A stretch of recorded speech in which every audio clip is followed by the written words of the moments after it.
ప్రధానంగా నవ్యాంధ్రప్రదేశ్ రాజధాని అమరావతి పరిశీలిస్తే ఒకసారి ఈ 10 ఏళ్ల నుంచి అమరావతి అంటే ఇటు గుంటూరు జిల్లాలో ఉన్నటువంటి తాడికొండ నియోజకవర్గం, తుళ్లూరు మండలం, అటు మంగళగిరి, తాడేపల్లి మండలం కొన్ని గ్రామాలుగా కలిపి ఒక అంతవరకే రాజధాని అమరావతి అనేదే చూస్తున్నారు తప్ప రాజధాని అంటే అసలు అమరావతిని ఎందుకు గుంటూరు జిల్లాలోను గుంటూరు విజయవాడ మధ్యలో తుళ్లూరు మండలాన్ని ఎందుకు ఎంపిక చేశారంటే గుంటూరు విజయవాడ జంట నగరాలుగా అభివృద్ధి చెందుతాయి. మనకి హైదరాబాద్ సికింద్రాబాద్ తరహాలో జంట నగరాలు అభివృద్ధి చెందితే ఒక కార్పొరేట్ సిటీ, మెట్రోపాలిటన్ సిటీ లాగా అభివృద్ధి చెందితే దీనికి తగ్గట్టుగా రాజధాని అటు గన్నవరం విమానాశ్రయం, అటు విజయవాడ గుంటూరు రైల్వే ఆఫీసులు ఉన్నాయి. ఒక రైల్వే కనెక్టివిటీలు ఎక్కువగా ఉన్నాయి. అన్ని ప్రాంతాలకు రైల్వే సౌకర్యం ఉంది.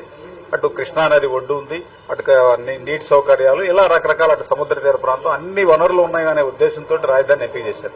ఎంపిక సందర్భంగా ఆ రోజు ఉమ్మడి రాష్ట్రంలో హైదరాబాద్ లో ఉన్నప్పుడు కూడా అసెంబ్లీలో అప్పటి ప్రతిపక్ష నాయకుడు జగన్ కూడా గుంటూరు విజయవాడ మధ్యకి అంగీకరించారు.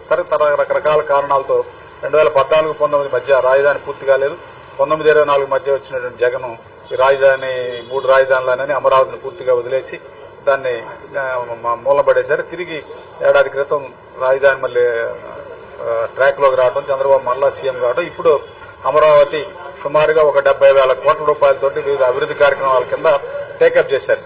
ఇప్పుడు జరుగుతుంది ఏంటంటే రాజధాని అనగానే, అమరావతి అనగానే అదేదో ముఖ్యమంత్రి చంద్రబాబు నాయుడు, మంత్రి నారాయణ, సిఆర్డీఏ, లేకపోతే రాజధాని రైతులు, ఆ తుళ్లూరు ప్రాంతంలో ఉన్న రైతులు, లేదంటే ఆ ఎమ్మెల్యే, ఆ ఎంపీ, పెంబసాని వీళ్ళకే పరిమితమైంది అన్నట్టుగా ఈ ప్రాంతాల్లో ఉన్నటువంటి ఇతర ప్రజాప్రతినిధులు భావిస్తున్నారు. రాజధాని ఇప్పుడు అంటే హైదరాబాద్ లో జంట నగరాలు హైదరాబాదు, సికింద్రాబాదు, మల్కాజిగిరి, చేవెళ్ల 4 పార్లమెంట్ సెగ్మెంట్ పరిధిలో 28 సుమారుగా 30 అసెంబ్లీ సెగ్మెంట్లు, సుమారుగా ఆ హైదరాబాద్ పరిసర ప్రాంతాల్లో 7-8 అసెంబ్లీ సీట్లు లో విస్తరించి ఉంది. అదే తరహాలో గుంటూరు, అటు విజయవాడ, ఈ 2 పట్టణాలకు సమీపంలో ఉన్నటువంటి మున్సిపల్ కేంద్రాలు, తర్వాత మేజర్ పంచాయతీలు కూడా అర్బనైజేషన్, పట్టణ వాతావరణం పెరగాల, పట్టణాల సంఖ్య పెంచాల. పట్టణాల సంఖ్య పెరగాలంటే ఇప్పుడు రాజధానిలో ఏమవుతుంది, ఉదయం నుంచి సాయంత్రం 5 దాకా, 5 తర్వాత ఎవరు ఉంటారు, అందరూ వెళ్ళిపోతున్నారు. నీకు 1,00,000 జనాభాను తీసుకొచ్చి పెట్టాలంటే ఎక్కడి నుంచి తీసుకొచ్చి పెడతారు?